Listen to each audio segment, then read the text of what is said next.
Well, it seems that our girl Lana has been busy, and we have some intel that's very important for coming next week. My friends, let's talk about it.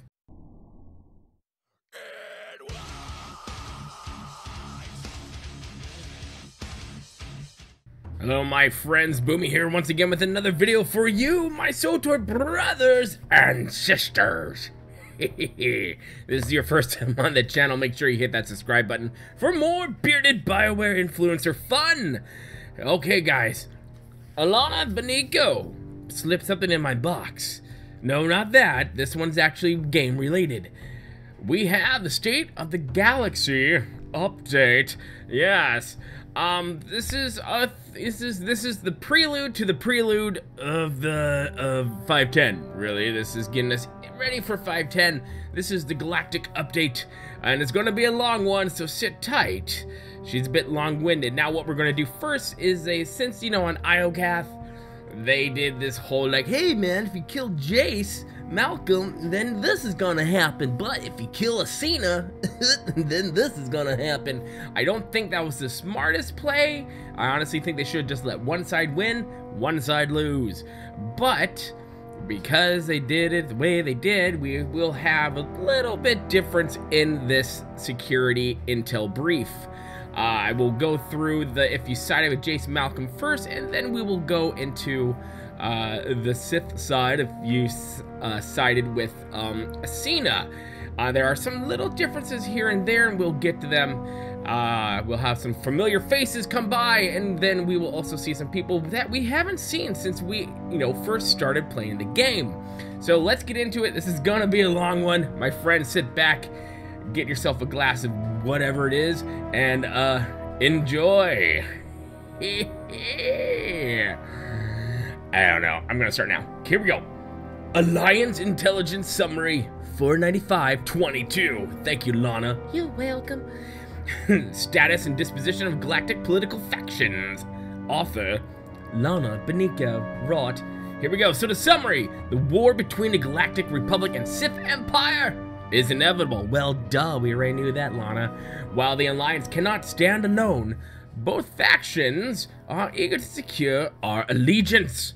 Given the tremendous skill of the individuals in our ranks, we are far more desirable as friends than enemies. This provides us with an opportunity for continued operations and influence over galactic affairs while retaining functional anonymity.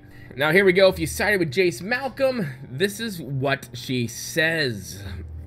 War against the Eternal Empire of Zakuul took a heavy toll on the Republic, and infighting between hardline supporters of former Chancellor Suresh and more moderate voices held up recovery efforts significantly. With Suresh's very public downfall, the moderates eventually gained control of the Senate, which is now led by Chancellor Galina Rands. As a veteran and the spouse of former Supreme Commander of the Republic military, Rands has deep ties with the military. With the ongoing support of current Supreme Commander Jace Malcolm, Chancellor Rands has successfully strengthened the Republic's strategic positions across the galaxy. Resource limitations continue to be an issue, however, so while the Republic is well positioned to defend its territories, its ability to redeploy its forces for offensive campaigns is limited.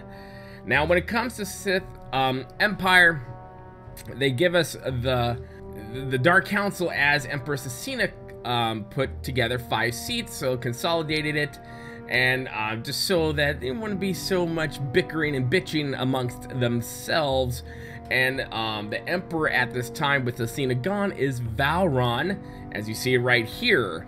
You know him. I call him Catfish Face because he sort of reminds me of a catfish, but it is what it is. So he's the Emperor, and these are the Dark Council seats. Now when we get into the Sith part of it all, you will see that things are a little different. For Sith Doctrine, Darth Anathal. Hi buddy, how you doing? Missed ya. Military Command, Darth Krovos.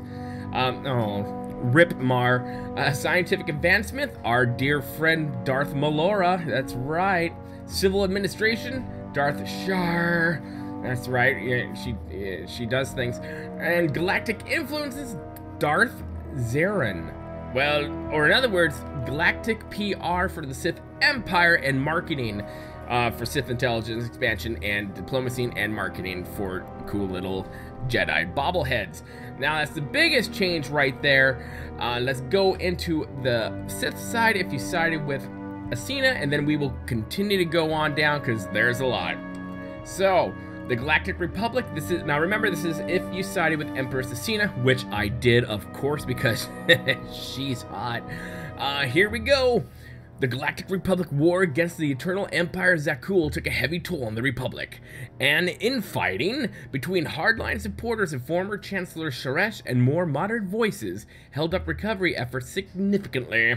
With Suresh's very public downfall, the moderates eventually gained control of the Senate, which is now led by Chancellor Galina Rands. That part did not change, and this part just goes into some of the other stuff as we did before. When it comes to the Jedi Order, here we go. Information on the status and whereabouts of the Jedi is still difficult to come by. A token presence remains on Tython. They claim to be the last of their order, but frequent encounters with other Jedi across the galaxy suggest that this is patently untrue, and perhaps part of a larger effort to obscure the Order's current numbers. If there is a functioning Jedi Council, they are entirely hidden. The most likely individual to be involved in renewed Jedi leadership, Satele Shan, appears to no longer have any connection to the Order's operations. I wonder what she's up to. Rumors suggest that she has begun to train her own crop of students in a hidden academy on Coruscant, but our agents, Phil and Bob, were unable to confirm or disprove these rumors. Based on the intelligence gathered by Dave, I believe the Jedi recognize the possibility of their order being destroyed by the Eternal Empire and choose to be decentralized to better their chances of a long-term survival. Elaborate conspiracies have never been a Jedi strong suit, so I suspect that they are merely biding their time until circumstances call for them to unite at once. Now let's see what's going on with the Sith Empire. Although the Sith Empire also suffered heavy losses in the war against Zakuul, Darth Asina's solitary rulership allowed her to direct her government's resources more efficiently in the aftermath. As a result, the Imperial fleet is now numerically superior to that of the Republic's. Hell yeah! With the superior troop numbers to match. Double hell yeah! That would be hell yeah! Efforts to integrate non-humans into the military have been unexpectedly successful. I'm a non-human! Let's go, baby! Further, the replenishing the Empire's ranks, combined with her successful campaign on Iokath, Asina's hold on the Imperial throne is absolute. Vodka! Not an endorsement.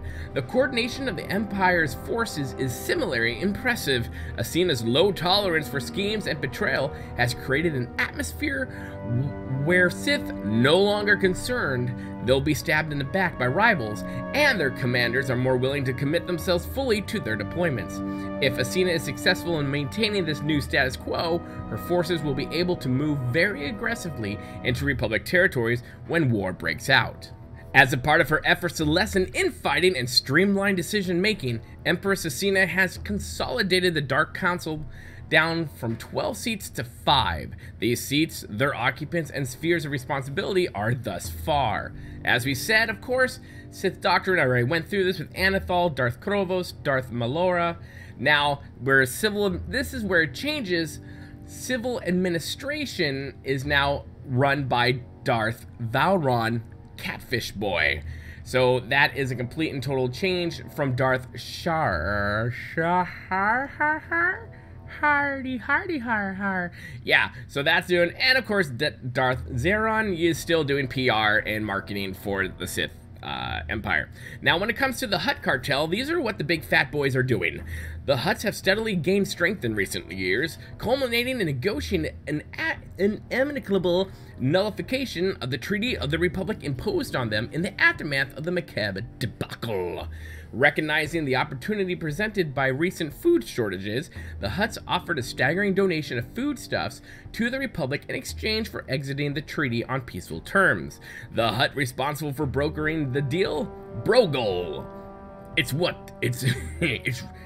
the new white meat, has risen to overall leadership of the cartel. Invoking an ancient tradition, he has selected his own title and styles himself the Sovereign Magnet. Well, they're so big, they do technically have their own magnetic field. Under Brogel's leadership, the Hutts have opened up a pizza chain. Nope, that's wrong. Have largely shifted their business's interest to focus on gambling, spice, and toy products, and related entertainment investments while reducing, though not eliminating, but also partaking in, their interests in the slave trade and territorial holdings. Nar Shadda is once again a bustling neutral zone, Romulans everywhere, of galactic trade, and with the Republican Empire locking down the supply chains and resources in preparation for the war, the Hutt's vast smuggling and trade networks may soon become the galaxy's best and most reliable pipeline for commerce and logistics. Now let's take a look at what's been happening on Zakuul. It's been a while. Independence from the fallen ruling family, the Kardashians, has done little to improve Zakuul's prospects. The degree to which Zakuul in society relied on Valkorion and Caitlyn Jenner and the Eternal Throne becomes more apparent day by day. The comets and advancements of their daily lives were supported entirely by vast automated systems like the Eternal Fleet, plundering a constant wealth of resources from countless unheard of worlds across wild space, with none of their people any the wiser. Right-o. No one questioned the source of the Eternal Empire's bounty, or the Eternal Emperor's bounty. They merely celebrated the apparent generosity with which he shared it. Idiots. Without their former support system, Zakuul's new government has attempted to establish diplomatic and economic ties with the core worlds. Understandably, this has not been very successful. Few worlds have been eager to trade away more of the resources to the planet that demanded those same resources at the point of a knife, or laser beam, or fleet, or gun, whatever, so recently. As a result, the Zakuul's only support has ultimately come from the Thigh Master and a small consortium of corporate interests. It is my personal suspicion that many of these corporations are actually fronts for the Exchange Criminal Organization, or the ECO, though our agents, David, Bob, and Bill, and their investigations are still ongoing. So my friends, this is what we have going on. The war's getting ready. You see the new power pieces in play. If you sided with the Sith Empire, seen as alive and well, and apparently one hell of a great leader. And if not, then the Catfish Boy is the Emperor. If you sided with Jace Malcolm, and Jace is alive, doing whatever it is, he's probably, you know, going, yo, hey Satil, what's up with ghost sex? What's that about? I thought we had a thing. My face is screwed up because I love you, baby. I don't know if that's happened or whatnot. You can just delete this immediately. That is what it is. So my friends, we are days away from 510 Jedi Under Siege. That is right. We're days away from actual story content coming back into the game, and it seems like there's a lot for us to uncover. And stay tuned to this channel because we will pick it apart piece by freaking piece. My friends, hope you have a good one. Hit that like button. It helps the channel out quite a bit. The more likes we get, let's do a like goal if you made it this far. Let's say, I don't know, like, let's try to get 100 likes. There you go. That seems somewhat feasible. How about, what do you say, Dave? I think that good, baby. And to think he's in charge of intelligence. Anyways, my friends, hit that subscribe button if you really like what you see here and you want to become part of the Freak Show here on YouTube, the black sheep of gaming. And if you want to support the channel on a more personal level, make sure you take a hit of that Patreon right there for more perks and all that jazz. My friends, have a good one. Remember to be kind. It's about community, and we'll see you later. Good day.